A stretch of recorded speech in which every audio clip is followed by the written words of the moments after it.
Itu dia guys. Pengakhir perlawanan di antara Penang FC dan juga Sabah FC dengan berkesudahan 0-0. Tiga perjumpaan yang dilakukan boleh dikatakan secara back to back ianya berakhir dengan keputusan seri untuk kedua-dua pasukan ni.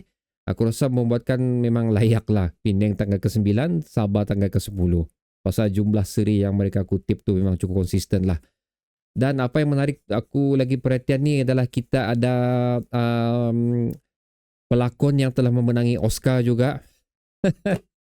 Hebat betul lakonan dia, pemain import Penang tu.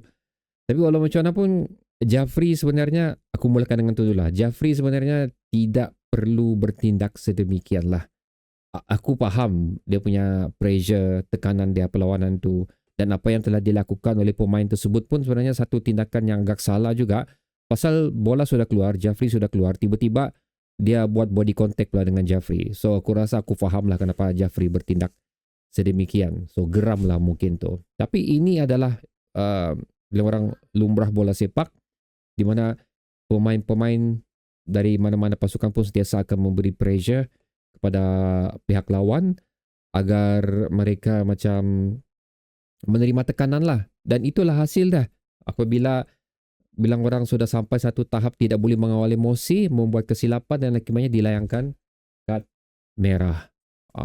So macam satu tindakan emosi daripada Jaffrey yang bagi aku perlu beliau pelajari untuk mengawal emosi lah, lebih kurang macam tu. Jadi perlawanan ni secara statistiknya lebih dikontrol oleh Penang apabila full time. Okay, sorry guys, anak aku minta tolong something tadi.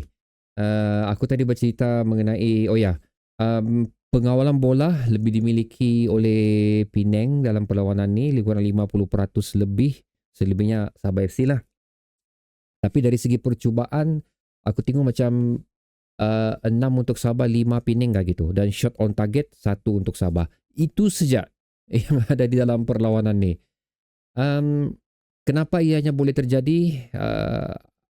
Sewaktu interview dilakukan terhadap coach Penang, dia mengakui yang memang ada banyak pemain yang tidak dapat diturunkan, especially pemain nombor 7 mereka tu, si Winsel Hall kan nama dia tu. Buat kecederaan, dan ada juga beberapa pemain lain lah, tapi itu Penang. Manakala untuk Sabah FC juga, kita memang kena akur lah dengan jadual yang kita miliki tu telah memberi impact yang cukup besar lah untuk Sabah FC. Kenapa benda ni penting sebenarnya untuk aku?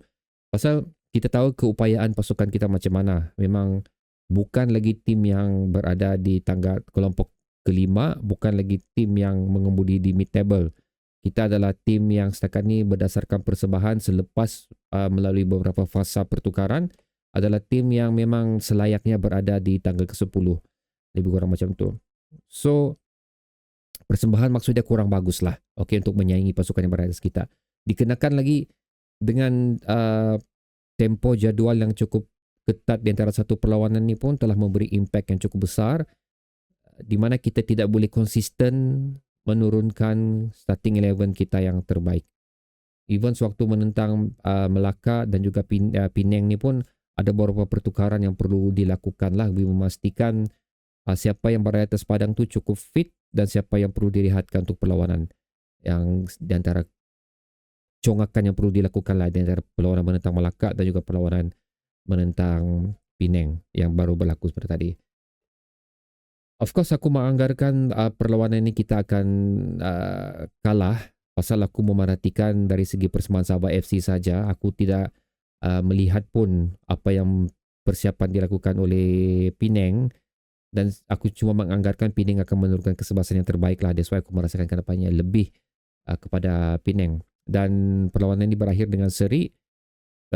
Bukan pertama kali juga lah aku buat prediction yang salah. Pernah tempoh hari sewaktu menentang Terengganu pun aku budget Sabah kalah tapi kita menang perlawanan tu.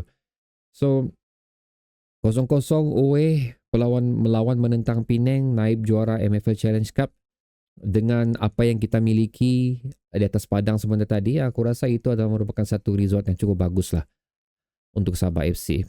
Walaupun sekali lagi dari segi persembahan apa semua, aku dah nyatakan tadi berapa shot on target, berapa shot dilepaskan, position ball untuk kedua pasukan, especially Sabah FC, ianya agak boring dari segi perancangan pergerakan bola untuk cuba menghasilkan gol ataupun cuba melepaskan pemain. So benda tu tidak wujud sangat pada perlawanan ni, membuatkan perlawanan ni menjadi satu perlawanan yang biasa sajalah bagi aku. Boleh dengan faktor pemain sebelah petang juga kemungkinan besar memberi impact untuk kedua pasukan, dan ianya bukan selalu dilakukan lah. So ada especially untuk Sabah FC, kita memang jarang bermain di sebelah petang macam ni, so mungkin memberi impact sedikit juga tentang persembahan kita. Ya, jadi basically itu sahaja aku boleh katakan pada perlawanan ni. Tidak banyak boleh dikatakan kerana tidak banyak aksi yang cukup menarik yang dilakukan. Yang bagi aku itu sahaja yang hampir penalti Ingham tu, tapi aku merasakan itu pun luckily tangan Ingham tidak menangkap. Dia macam loose hand lah macam tu. Cuma dia berada di kanan kiri pemain Penang, dan seterusnya tindakan Jafri Chu lah yang bagi aku dia perlu mengawal emosi, dan aku rasa memang sengaja dilakukan oleh pemain Penang lah untuk bertindak sedemikian untuk provoke Jafri Chu agar melakukan perkara sedemikian. Apapun satu pelakonan yang cukup bagus lah daripada pemain Penang sebentar tadi. So okay guys, itu je lah aku boleh kongsikan untuk perlawanan ni. So seperti biasa aku tidak akan menyentuh semua benda, dan aku menjemput anda untuk meletakkan pendapat anda pula untuk apa yang berlaku di sepanjang 90 minit di antara Penang FC dan juga Sabah FC ni. Bertemu lagi di video seterusnya. Assalamualaikum.